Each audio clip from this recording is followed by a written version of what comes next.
Yêu hàng lâu em đi tất cả bịa thu đồ là giấy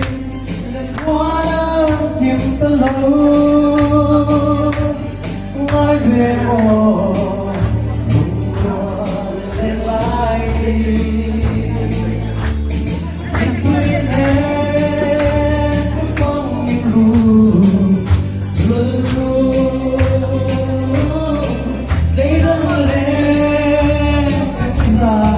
lâu dài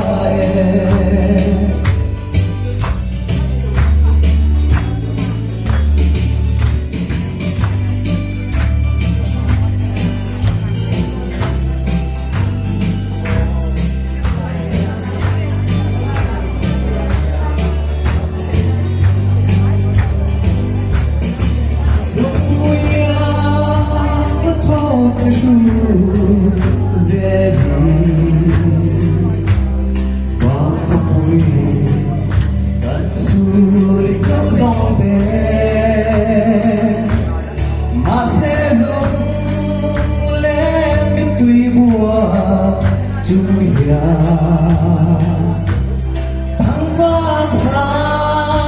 cái rô cái doang xì lâu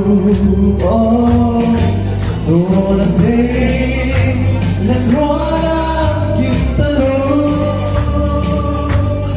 ai về ô lùng luồn lên lại đi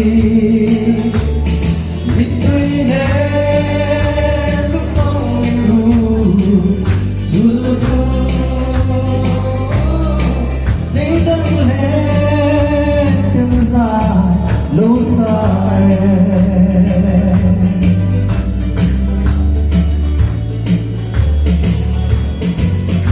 West Highland Welfare Full Sex Economic